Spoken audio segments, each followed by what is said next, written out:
생명의 공동체를 세우는 40일, 오늘 두 번째 시간입니다. 우리가 지난 시간에는 성령 충만한 예배자가 되자, 하나님 앞에서 하나님을 예배하는 진정한 예배자의 삶이 무엇인지에 대해서 배웠습니다. 우리가 하나님 앞에서 예배자가 된다는 것은 바로 하나님의 목적이에요. 하나님께서 우리를 예배자로 창조를 하신 것입니다. 그래서 우리의 신앙의 가장 중심부에서는 하나님을 향한 참된 경배가 있어야 되는 것입니다. 우리가 하나님을 잘 경외하고 섬기는가는 어떻게 예배하는가에 달려 있어요. 불성실하게 예배하는 사람이 절대로 하나님을 잘 섬길 수가 없는 것입니다. 예배는 하나님을 향한 경외심의 표현이라고 말할 수가 있어요. 그래서 우리들이 이 생명을 세우는 40일을 통해서 하나님 앞에서 바른 예배자, 진정한 예배자, 하나님이 원하시는 예배자, 성령 충만한 예배자로 서 있을 수 있기를 바랍니다. 오늘 두 번째 말씀은 하나님을 예배하는 예배자가 될 뿐만 아니라 하나님께 쓰임받는 사역자가 되어야 된다는 거예요. 그러기 위해서는 준비된 훈련자가 되어야 된다는 것입니다. 여러분, 우리가 하나님을 믿고 하나님께서 우리 인생의 새로운 시작과 과정, 그리고 우리의 결론이 무엇입니까? 하나님의 나라에 들어가신 것이라면 우리는 이 땅을 살아가면서 가장 중요한 것이 무엇이라고 생각하세요? 하나님께 쓰임받는 인생을 사는 거예요. 하나님이 이 땅에서만 필요한 것이 아니에요. 우리는 진정한 왕 되신 하나님, 그 하나님을 영원토록 즐거워하는 삶을 살아야 되기 때문에 이 땅을 살아가면서도 어떻게 하나님께 쓰임받는 삶을 살 수 있을까가 우리 그리스도인들에게 가장 중요한 일이라고 생각을 하는 것입니다. 여러분, 이 세상 살면서 하나님께 쓰임받는 것보다 중요한 것은 없어요. 이 세상에 여러분 사회적 지위도 있고 돈도 있고 아무런 부족함이 없이 어떻게 보면 남부러울 것 없이 사는 사람들 가운데서 인생의 의미를 발견하지 못하고 힘들고 비참하게 살아가는 사람들이 주변에 많이 있습니다. 여러분, 가장 큰 축복은 하나님께 쓰임받는 삶을 사는 거예요. 아멘. 그래서 그 사람의 인생이 행복하고 의미 있고 가치 있는 삶을 살아야 되는데, 여러분, 하나님은 우리들을 목적 없이 만드신 것이 아니라는 거예요. 중요한 목적을 이루기 위해서 우리를 만드셨다는 거죠. 그러니까 우리 인생을 향한 하나님의 은혜와 목적을 깨닫지 못하잖아요. 세상에 헛되고 쓸데없는 일에 자신의 삶을 소진하고 허무한 인생을 살아갈 수밖에 없다는 거예요. 여러분, 우리 가운데서 자기의 삶을 낭비하면서 살기를 원하는 사람이 누가 있겠어요? 우리는 나를 향한 하나님의 뜻과 목적이 무엇인지를 날마다 발견하면서 살아야 돼요. 여러분, 이 세상을 살면서 중요한 것은 내가 무엇하는 사람이고 얼마나 괜찮은 사람이 아니고 내가 계속해서 하나님 앞에 쓰임을 받고 있느냐. 지금 내 모습이 세상에서 얼마나 가치 있게 평가를 받느냐보다 더 중요한 것은 하나님이 나를 어떻게 사랑하시고 하나님이 계속해서 나를 사용하고 있느냐가 중요하다는 거예요. 여러분, 성경을 보면 하나님께 쓰임받는 사람들이 있습니다. 그래서 인생을 잘 마무리해요. 그러나 어떤 사람들은 하나님께 쓰임받지 못하고 실패한 인생으로 마무리하는 사람들의 모습도 발견할 수가 있습니다. 우리 한 사람 한 사람이 하나님께 쓰임받기를 원합니다. 우리가 여러분 하나님께 쓰임받는 그릇이 되기 위해서는요, 중요한 것은 훈련을 받아야 돼요. 자, 디모데후서 2장 21절에 있는 말씀입니다. 그러므로 누구든지 이런 것에서 자기를 깨끗하게 하면 기위 쓰는 그릇이 되어 거룩하고 주인의 쓰심에 합당하며 모든 선한 일에 준비함이 되리라. 하나님이 기 쓰는 그릇이 중요한 거죠. 내가 질그릇인지 금그릇인지 그릇이 어떤 재질로 만들어졌느냐가 더 중요한 것이 아니고 하나님이 기히 쓰는 그릇이 되어서 선한 일에 예비하심을 준비케 한다는 말씀을 보게 되거든요. 여러분, 위대한 사람은 태어나는 게 아니에요. 위대한 하나님의 사람은 훈련되어져서 만들어지는 거죠. 여러분, 사회생활 하다가 군대 가잖아요. 이등병 때는요, 아무리 사회생활을 능숙하게 했던 사람이라고 할지라도 그야말로 군복만 입혀놓으면 너무 서투럽고 어리석어요. 어리숙한 모습을 볼 수 있거든요. 저도 이등병 때 가보니까 처음에는 아무 일도 안 시킵니다. 왜냐하면 어떤 일인지 잘 모르기 때문에, 초보기 때문에. 그래서 가만히 앉아서 구경만 시키더라고요. 그래서 이제 군대 생활하면서 일병 달고 상병 달고 병장이 되잖아요. 그럼 점점 군인다움이 나타나요. 왜 그럴까요? 훈련을 받기 때문에 그래요. 훈련을 받으면요, 눈빛이 달라지고 행동이 달라지고 훈련을 잘 받을수록 군인다운 면모를 갖추게 되는 거예요. 여러분, 예수 믿는 사람들은 이 땅에서 영적인 전쟁을 감당해야 될 사람이라고 말씀해요. 그래서 여러분, 우리들이 훈련받지 않잖아요. 영적인 전쟁에서 패잔병처럼 살아갈 수밖에 없다라는 거예요. 교회는 후안 카를로스 오르티즈 목사님이 이야기했던 것처럼 산부인과 병원이 되어서는 안 된다는 거예요. 여기저기 신생아의 울음소리가 들립니다. 기저귀 갈아달라고, 베이비 파우더 발라달라고, 젖달라고 우는 아주 의존적인 어린아이들로 가득해서는 안 되고, 교회는 영적 군사를 키우는 군대가 돼야 된다. 그렇다면 여러분, 군대는 훈련이 있어야 좋은 군사를 키울 수 있고 강한 군사를 키울 수가 있는 것입니다. 여러분, 교회 여러분이 훈련을 안 받고 오래 다녀보세요. 변화와 성장을 기대하기가 어려워요. 은혜를 경험하기도 어렵습니다. 그냥 자신의 신앙의 명맥만 유지하기조차도 어렵다는 거예요. 저도 제자훈련을 해보니까요, 또 이런저런 셀 양육 훈련을 해보면, 야, 역시 사람이 훈련을 받아야 변하는구나. 물론 훈련 받아도 안 변하는 사람들도 있어요. 그러나 여러분, 훈련 받지 않으면 교회에 헌신된 일꾼이 되기가 어렵다는 거예요. 여러분, 주님이 우리 주신 가장 큰 지상 대명령이 뭐예요? 너희는 모든 족속을 제자로 삼아 세례를 주고 그리고 가르쳐서 지키게 하라. 그러니까 이게 무엇입니까? 훈련을 하라는 거예요. 그래서 우리 한 사람 한 사람은 준비된 훈련자가 되어야 되는데, 과연 준비된 훈련자가 되기 위해서 우리가 기억해야 될 것이 무엇인가 하는 것입니다. 첫째는 신앙의 패배주의를 벗어나서 영적인 승리자의 자세를 갖는 게 중요하다는 거예요. 여러분, 신앙은 자세와 태도가 중요한데 우리 가운데 있는 영적인 패배의식을 몰아내야 된다. 루저의식이 있어요. 루저의식. 이건 패배주의를 표현하는 말이죠. 해도 안 된다는 거예요. 해봤자 아무런 소용이 없다라는 거죠. 그래서 여러분, 훈련을 받는 사람은 먼저 우리 마음속에 있는 패배의식에서 벗어나야 돼요. 우리는 여러분 훈련 받으라고 하면, 야, 훈련 받는다고 뭐가 달라지나? 거룩하게 살려고 노력한다고 뭐 얼마나 달라져? 셀 양육도 하고 제자훈련도 하고 뭐 성경 공부도 하는데 별로 뭐 달라진 것도 없던데 하면서 신앙의 회의주의가 우리 안에 생긴다는 거죠.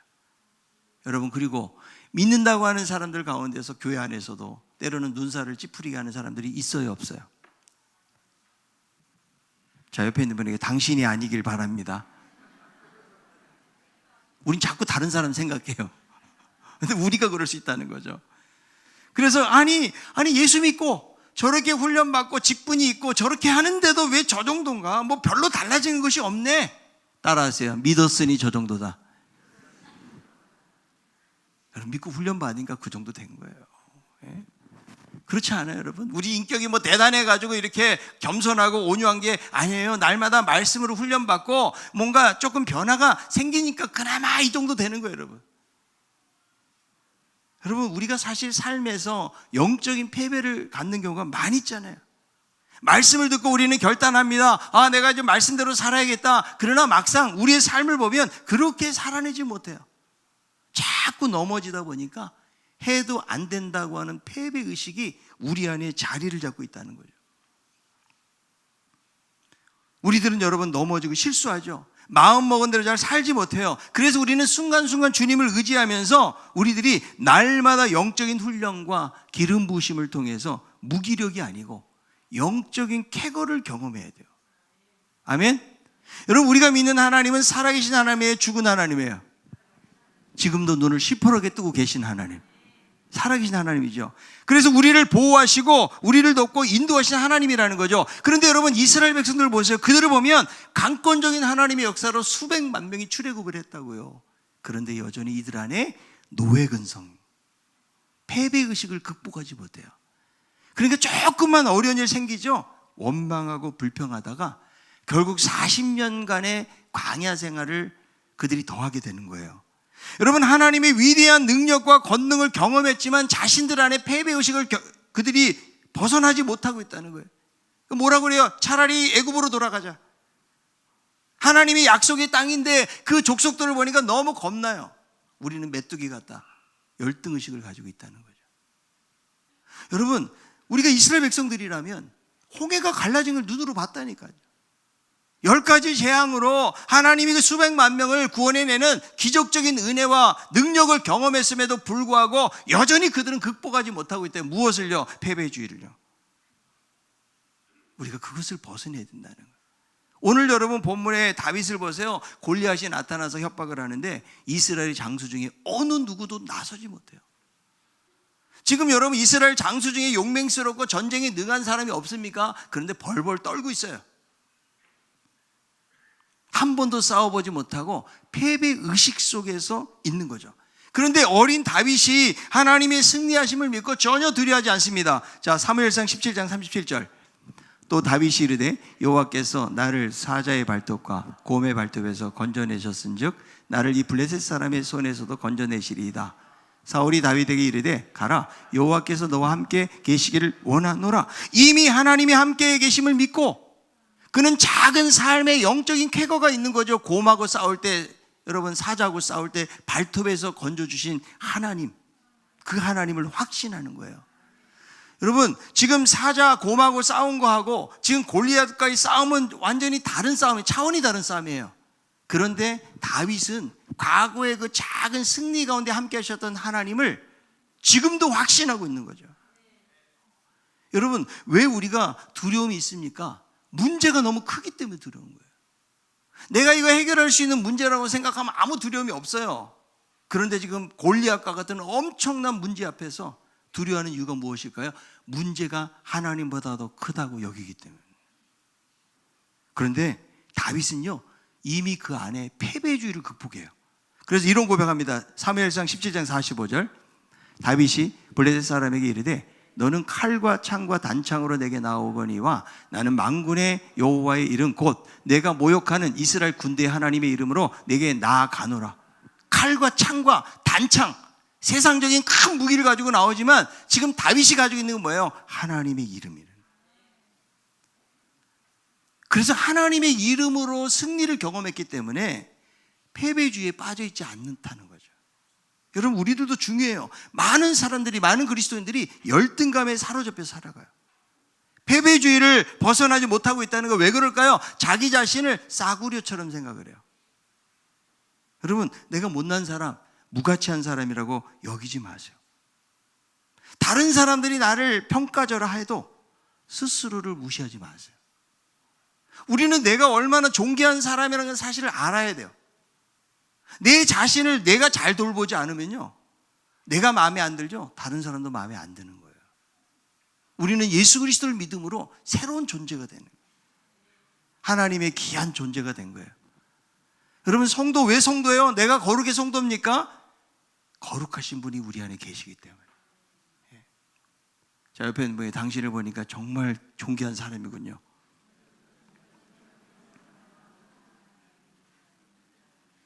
그렇게 생각하세요? 한번 따라합시다. 나는 존귀한 하나님의 사람이다. 여러분 나를 거지처럼 생각하면 거지같이 사는 거예요. 그렇지 않아요? 내가 내 자신에 대해서 어떻게 여기느냐에 따라서 그 사람의 삶의 질이 결정된다는 거예요. 내가 어떤 가치를 가지고 살아가나. 여러분 독립군의 후손이면요 어때요? 우리 할아버지가, 우리 아버지가 독립군이었어. 그런 사람이 함부로 살겠어요? 그 의식이 되게 중요한 거라고. 나는 이제 후손이기 때문에 내가 왕손이다. 여러분 이런 의식을 갖는 사람하고 내가 출신 성분이 무엇인지 전혀 생각하지 않고 자기 스스로를 무가치 여기는 사람의 삶은 달라질 수밖에 없다라는 거죠.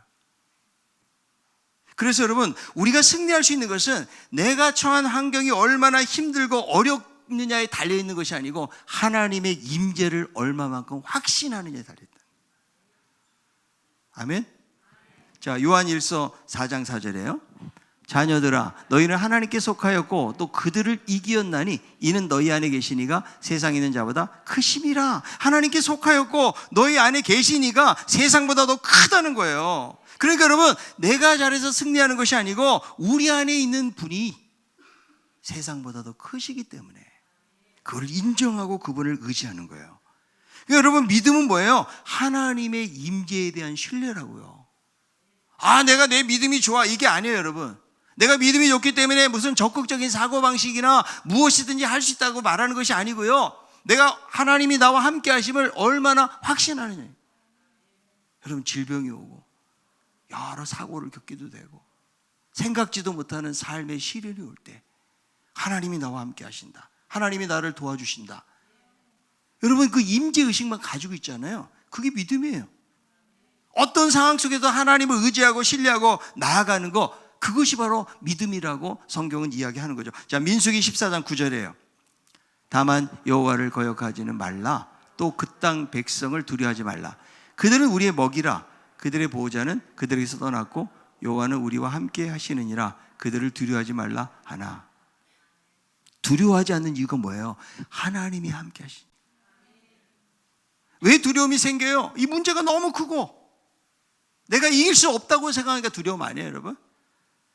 그러나 모든 문제를 아시고 모든 문제를 이끌어 가신 하나님이 나와 함께 하신다는 확신을 가지고 있으면 별로 두려움이 두려움으로 다가오지 않고 걱정이 걱정으로 다가오지 않는 거예요. 그러니까 여러분, 승리는 환경 지수가 아니고 임재 지수에 의해서 결정되는 거죠. 그래서 우리가 문제를 만날 때 우리에게 정말 필요한 훈련이 뭐냐면 하나님의 임재 지수를 높이는 거예요. 환경을 바라보는 것이 아니고 내 자신을 바라보는 것이 아니고 우리와 함께 하신 하나님을 바라보는 거예요. 여러분, 주변을 바라볼 때는 도무지 내가 이길 것 같지 않아요. 그러나 우리는 이 문제보다 훨씬 크신 하나님이 우리와 함께 하시니까. 여러분, 갈릴리에서 배를 타고 가다가 제자들이 폭풍에 시달리면서 물이 배에 가득 차게 되었어요. 그런데 주님은 배 뒤편에서 주무시고 계시는 거죠. 그럴 때 선생님, 우리의 죽게 된 것을 왜 돌아보지 아니하십니까? 하나님의 임재의식이 있다면, 주님이 내 배에, 내 인생의 배에 함께 타고 계신다면, 그럼 흔들리는 거 참아낼 수 있는 거 아니에요, 여러분? 그 주님이 함께 계신데 배가 침몰하겠어요? 그런데 당장에 보이는 환경이죠. 그걸 바라보고 선생님, 우리의 죽게 된 것을 왜 돌아보지 아니하십니까? 어쩌면 이 모습이 우리들의 모습일 수가 있는 거죠. 우리 날마다 여러분 믿음도 훈련을 해야 돼요. 그래서 작은 일에서 영적인 쾌거를 맛보고 더 큰 일을 만났을 때, 여러분 다윗 보세요. 사자 발톱하고 곰의 발톱, 아니 그거하고 골리앗이 비교가 되냐고요. 그런데 전혀 생각을 깊이 하지 않아요. 여기서도 이기게 하신 하나님이 여기서도 이기게 하겠다는 그런 확신을 가지고 나아가잖아요. 아멘. 예, 영적인 승리자의 자세가 중요하다는 거예요. 두 번째, 은혜의 빚진 자로 주님께 감사하고 낮아진 자세를 가져야 돼요. 준비된 훈련자는요. 마가복음 1장에 보니까 예수님 세례받는 장면이 나오는데, 주님이 공생애를 하시기 전에 세례 요한으로부터 세례를 받아요.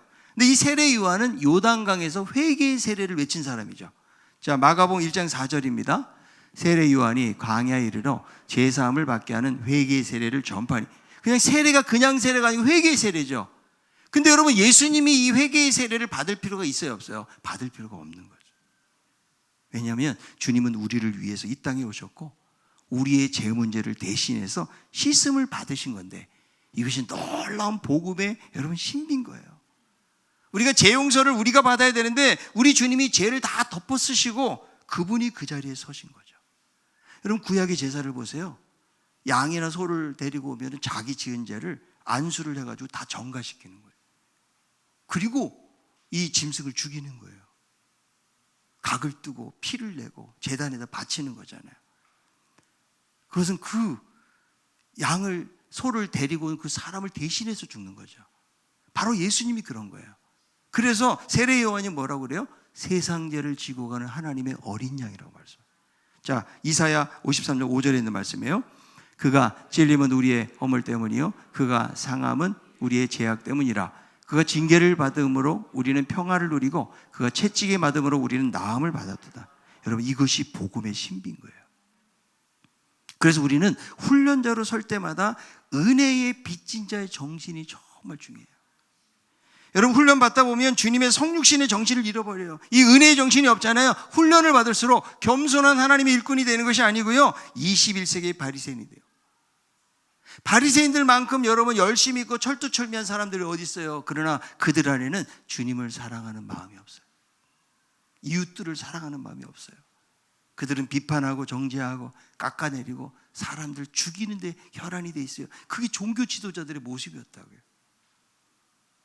여러분, 우리가 준비된 훈련자는 은혜에 비친 자가 돼야 돼요. 지금 여러분 지난번에 봤던 그 시몬이라는 사람 보세요. 이 사람은 종교적으로 철두철미한 사람이죠. 어쩌면 존경받는 사람이었는지 몰라요. 그러나 주님을 향해서 형식적인 예배자의 모습이에요. 그런데 한 죄인인 여인은 눈물을 쏟고 자기의 머리털로 향유를 부어서 그렇게 절절하게 예수님 사랑하는 표현을 너무나 하고 있지 않아요? 여러분, 주님이 원하시는 사람은 그런 사람인데, 이 사람이 그런 이유가 무엇입니까? 은혜의 빚인 자, 500데나리온 빚졌기 때문에, 더 많은 빚을 탕감받았다는 생각을 했기 때문에 주님 앞에 그런 낮아진 모습으로 나아간 것이죠. 여러분, 복음의 신비를 깨닫는 사람은 결코 교만하지 않아요. 남을 비판하거나 헐뜯지 않아요. 나보다 남을 낮게 여기고 겸손하게 주님을 섬기면서 살아가는. 여러분, 교회는요, 은혜의 공동체예요. 우리가 여러분 교회 안에 은혜가 없어 보세요. 세상의 단체랑 뭐가 달라요? 여러분, 은혜롭잖아요. 은혜를 받잖아요. 사람들을 사랑하게 돼요. 내가 어떻게 하면 저 사람을 섬기고 사랑할 수 있을까 이런데, 여러분, 은혜가 사라지죠. 그러면 다른 사람들을 비판하게 돼요. 자기 안에 엄한 잣대를 세워가지고 자기에게는 관용하지만 다른 사람들을 이렇게 좋은 눈으로 보지 않는다는 거죠. 여러분, 다른 사람들이 나를 너무 힘들게 하고 좋은 눈으로 보이지 않을 때 내 안에 은혜가 없기 때문에 그런 거 아니겠어요? 자, 옆에 있는 분에게 당신을 보니까 참 아름다운 것 같습니다. 근데 아름답게 안 느껴지죠? 은혜가 부족한 거예요. 은혜가. 여러분, 은혜 받으면요, 다른 사람 막 사랑하고 싶어져요. 용납하게 됩니다. 여러분, 그 은혜의 힘이에요. 그러니까 내가 항상 하나님으로부터 은혜에 비친 자는 생각 안 하죠. 나도 모르게 교만해져요. 그래서 순간순간 우리는 일꾼으로 내가 은혜 받은 사람이라는 생각을 하지 않잖아요. 내가 교회 이렇게 오래 다녔고, 내가 직분이 뭐고, 내가 목사인데, 폼 잡는 거예요, 여러분. 그래서 순간순간 은혜의 빚진 자로 하나님을 의지하는 삶을 살 때에 준비된 훈련자가 될 수가 있다는 거예요. 은혜의 빚진 자의 심정으로 나아가는 모든 일꾼들이 될 수 있기를 바랍니다. 마지막 세 번째는 성령의 능력받고 신앙의 정체성을 확인해야 된다. 자, 예수님께서 요한에게 세례를 받을 때를 한번 보시길 바랍니다. 마가복음 1장 10절이에요. 곧 물에서 올라오실새 하늘이 갈라짐과 성령이 비둘같이 자기에게 내려오심을 보시더니 하늘이 갈라진다고 그랬는데, 마태와 누가는 열린다는 표현을 했고요. 이 마가는 갈라진다라는 말은 찢어졌다는 말이에요. 아주 강렬한 표현을 하는 거죠. 하늘이 막 찢어지면서 거기에 하나님의 영이 비둘기처럼 임하는 모습에 대해서 묘사하고 있는데요, 인류의 절망을 찢고 성령께서 임하시는 모습을 보여주는 거예요. 그래서 이 구속사역을 감당하시는 예수님이 주님의 성령의 기름 부음이 있어야 됨을 보여주는 것이죠. 여러분, 성령의 능력이 있어야 하나님의 일을 감당하게 되는 거죠. 예수님의 제자들 보세요. 훈련받은 것만으로 부족했어요. 3년 훈련 받았는데 다 도망가 버려요. 그런데 오순절 성령을 경험하고 그들은 담대한 증인으로 바뀌게 되는 모습을 보게 되어지는데, 우리가 여러분 훈련을 통해서 사모해야 될 것이 뭐냐? 성령의 기름 부음이에요. 여러분, 기름 부음이 있어야 돼요. 그래서 위로부터 오는 능력을 우리가 힘입을 때 이 사역을 잘 감당할 수가 있는 것입니다. 여러분, 찬양할 때도 성령의 기름 부음이 있어야 돼요. 내가 뭐 악보대로 그대로 잘 불러서 사람에게 감동이 되는 것이 아닙니다. 내가 교사로 누군가를 가르칠 때도 성령의 기름 부음이 있어야 돼요. 지식이 사람을 변화시키는 것이 아니고요, 하나님의 영이 에스겔에게 보는 환상 속에 어떻게 돼요? 죽은 뼈들이 군대를 이루잖아요. 왜 그래요? 하나님의 영이 역사하기 때문에. 여러분들이 주방에서 사역을 하더라도, 음식을 하나 만들고 밥을 하더라도 성령의 기름 부음이 있어야 그래야 되지 않겠어요? 우리가 뭐 집회 때만 여기 앉아가지고 주여 성령의 기름 부음, 이것이 아니에요. 작은 일 하나하나 사역 가운데 성령 충만해져야, 그래야 그 사역을 감당할 수가 있는 것입니다. 존 메가더는 성령 충만한 삶이 무엇인지 아는가? 매 순간을 마치 예수 그리스도의 임재 안에 있는 것처럼 사는 것이다. 이게 성령 충만이라는 거예요. 날마다 하나님의 임재를 사모하는 거예요. 그분의 영으로 충만해져요. 예수로 난 충만하네. 그래서 그분이 나를 붙드셔야 돼요. 내가 막 뭐 하려고 애쓰는 게 아니에요. 여러분, 종교는 애쓰는 거지만 하나님의 성령이 나를 사로잡잖아요. 그래야 진정한 하나님과의 생명력 넘치는 삶을 경험하게 되어지는 거예요. 스가랴 4장 6절은 이렇게 말씀합니다. 그가 내게 대답하여 이르되 여호와께서 스룹바벨에게 하신 말씀이 이러하니라. 만군의 여호와께서 말씀하시되 이는 힘으로 되지 아니하며 능력으로 되지 아니하고 오직 나의 영으로 되느니라. 힘으로 안 되고 능력으로 안 되고 하나님의 영으로 되는 거예요. 우리가 무슨 세상적인 지식이 많고 경력이 많아가지고 무슨 일 잘하는 것이 아니에요. 어떻게 보면 좀 부족한 부분이 있어도 하나님의 영으로 충만한 사람은 달라지는 거예요. 여러분, 초대교회를 보세요. 그렇게 예루살렘 공동체가 서로 나누고 이랬지만 어떤 일이 생깁니까? 히브리파, 헬라파, 가부들 서로 뭐 구제하다가 싸움이 생기잖아요. 그래서 어떤 사람을 뽑아요? 성령과 지혜가 충만한 7집사를 거기서 선출하게 되는 거예요. 그러니까 하나님의 영이 역사하지 않으면 여러분 이렇게 갈등이 생기고 싸움이 생기는 거예요.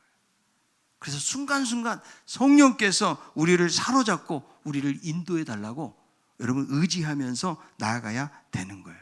그리고 준비된 일꾼은 신앙의 정체성을 확인해야 되는데, 자, 세례 받을 때 하늘에 소리가 들립니다. 마가복음 1장 11절. 하늘로부터 소리가 나기를 너는 내 사랑하는 아들이라 내가 너를 기뻐하노라 하시니라. 여러분, 예수님이 공생애를 겪으시면서 많은 고난을 겪으시잖아요. 그리고 십자가에 엄청난 고난을 겪으시는데 견딜 수 있는 이유가 무엇일까요? 바로 성부의 음성이에요. 이는 내 사랑하는 자고 내 기뻐하는 자라. 이게 여러분 우리의 정체성을 만드는 거죠. 내가 하나님의 사랑받는 아들이고 하나님이 기뻐하신다는 말을 우리는 기억을 해야 되는 거예요. 우리가 여러분 주의 사역을 감당하다 보면 여러 가지 힘든 일들을 만나요. 관계적인 갈등이 생기기도 하고, 그죠? 그럴 때마다 하나님의 사랑받는 사람이라는 그 생각이 중요해요. 여러분, 내가 교회 뭐 열심히 한다고 사람들이 그렇게 인정해 주나요? 별로 알아주지 않는 일들도 많이 있고, 또 열심히 해도 사람들의 인정만 가지고는 충분히 받아내기가 어렵다고요. 그럴 때마다 하나님이 사랑하고 하나님이 기뻐하는 일들을 하는 거예요. 여러분, 세상 사람들이 볼 때는 뭐 여기서 뭐 안내하고 뭐 하고 이런 작은 소소한 일들이 아무것도 아닌 것 같지만 하나님의 나라에 우리는 준비된 일꾼으로 그런 일들을 잘 섬겨가는 거죠. 그래서 그럴 때마다 나는 하나님의 사랑을 입은 자라는 이런 정체성이 우리 가운데 있는 것이 중요한 것입니다. 실패한 베드로를 찾아오셔서 네가 이 사람들보다 나를 더 사랑하느냐? 네가 정말 사랑하면, 나와 사랑의 관계가 된다면 어린 양을 먹이라고 예수님 말씀하시지 않습니까? 우리는 실패하고 때로는 넘어지고 부족하지만 그러나 하나님은 항상 우리를 하나님의 사랑받는 자녀로 생각하고 계시다라는 거예요. 여러분, 예수님을 믿는 순간 우리는 거룩한 신분이 되지만 거룩한 신분을 계속 완성해 가는 데는 평생이 걸리는 거예요. 지름길이 없어요, 거룩에는요. 그래서 우리는 주의 나라 갈 때까지 계속 훈련받아야 돼요. 훈련을 받다 보면 지치기도 하고 벅찰 때도 있어요. 여러분, 군인이 훈련소에 가서 훈련 받았다고 훈련 안 받습니까? 날마다 구보를 해야 되고요, 날마다 훈련을 해야지, 그래야 건강한 군인으로서 살아갈 수 있는 것처럼 우리들도 마찬가지예요. 아, 옛날에 저 다 했어요. 여러분, 그런 말을 조심해야 돼요. 옛날에 밥 먹었어요. 지금 밥 안 먹어요? 날마다 우리는 같이 해야 돼요. 우리 교회가 셀 양육한 지 오래됐잖아요. 그럼 후원자가 돼서 피후원자를 데리고 양육훈련 5주 동안 받고 내체에 들어갑니다. 저 과거에 다 했어요. 셀 양육은 계속 순환하는 거예요. 내가 영적인 멘토가 되어서 처음 셀 양육 받는 사람을 함께 그 사람을 데리고 셀 양육을 같이 받아주고 내적 질서행위를 계속 반복하는 게 셀 양육입니다. 여러분, 계속해서 우리는 훈련받지 않잖아요. 굳어져요. 그래서 끊임없이 훈련받는 자세를 가져야, 그래야 우리가 영적인 군사의 삶을 살아갈 수가 있고 하나님 나라에서 쓰임받을 수가 있는 거예요. 여러분, 김연아가 이런 고백합니다. 나는 훈련하다 보면 늘 한계가 온다. 어느 땐 근육이 터져버릴 것 같고, 어느 땐 숨이 목 끝까지 차오르며, 또 어느 땐 주저앉고 싶은 순간이 찾아온다. 이런 순간이 오면 가슴속에 무언가 말을 걸어온다. 이만하면 됐지, 충분해, 다음에 하자. 이런 유혹이 포기하고 싶을 때가 있다. 이런 유혹이 있을 때. 하지만 이때 포기한다면 안 한 것과 다름이 없다. 99도까지 온도를 열심히 올려놓아도 마지막 1도를 올리지 못하면 물은 끓지 않는다. 물을 끓이는 마지막 1도, 포기하고 싶은 그 마지막 1도를 참아내는 것이다. 이 순간을 넘어야 다음 문이 열리고 내가 원하는 세상으로 나아갈 수가 있다. 여러분, 세계적인 선수가 하루아침에 되는 것은 아니죠. 우리가 90도까지 가도 물은 안 끓어요. 99도가 돼야 돼요. 그 임계점을 넘기는 순간까지는 아무리 수고해도 노력해도 잘 안 되지만, 이 임계점을 넘기는 순간에 물이 끓는 것처럼 우리들도 여러분 고된 훈련을 받아야 돼요. 시간을 투자해야 됩니다. 나 시간 없어요. 이것이 아니에요. 어떤 일이 있을 때 하나님, 내가 이 일을 감당할 수 있도록 힘을 주세요. 시간을 좀 낼 수 있도록 도와주세요. 이렇게 적극적으로 나가야 되는데 전 시간이 없고 이것 때문에 안 되고 저것 때문에 안 되고, 이런 거 부정적인 의식은 우리를 훈련자로 절대 세우지를 못한다는 거예요.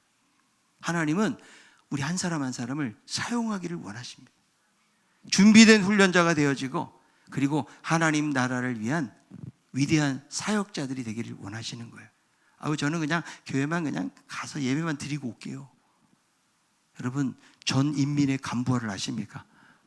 전 인민의 간부화. 모두가 사역자인 우리는요. 특정한 사람들만 사역하는 것은 건강한 교회가 아닙니다. 건강한 교회로 갈수록 더 많은 사람들이 방관자가 되는 것이 아니고 참여자가 돼서 같이 열심히 훈련받는 게 말씀의 훈련을 받고. 여러분, 공동체 성경 읽기 벌써 2달 지났는데 계속 잘 읽고 계십니까? 계속 이어갈 수 있기를 바랍니다. 기도하는데도 여러분 훈련이 필요해요. 여러분 훈련 안 받죠? 5분도 기도가 길다니까요. 계속 훈련 받고. 전도하는 훈련. 여러분, 전도도 훈련이 없으면은요, 우리에게 복음 전하라고 그러면 수십 년 다녀도 그냥 입도 뻥끗 못하는 경우가 많이 있기 때문에, 이것도 무엇이 필요해요? 훈련이 필요한 거예요. 그래서 나는 훈련자다. 나는 군인이다. 그래서 영적인 패배감들을 몰아내고, 그리고 은혜의 빚진 자의 심정을 가지십시오. 날마다 성령 충만함과 성령의 기름 부음이 우리 가운데 있기를 기도할 때 우리가 하나님 나라를 위해서 귀하게 쓰임받는 삶을 살게 될 줄로 믿습니다.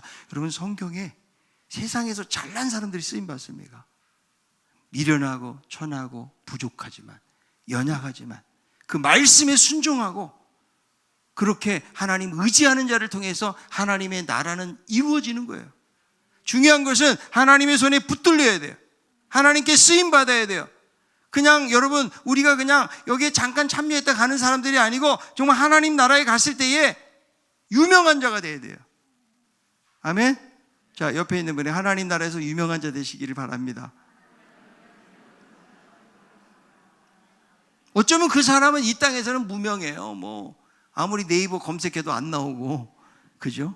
그러나 하나님 나라의 유명한 자. 그건 뭐예요? 남 모르는 눈물과 헌신과 삶을 통해서 하나님 앞에 영광 돌리고, 하나님 사랑, 이웃 사랑, 이것을 실천하기 위해서 애쓰는 사람들을 통해서 하나님이 기억하시고, 작은 소자에게 물 한 그릇 주는 것까지도 기억하시는 주님께서 우리 모든 걸 다 하나님 보고 계시고 알고 계세요.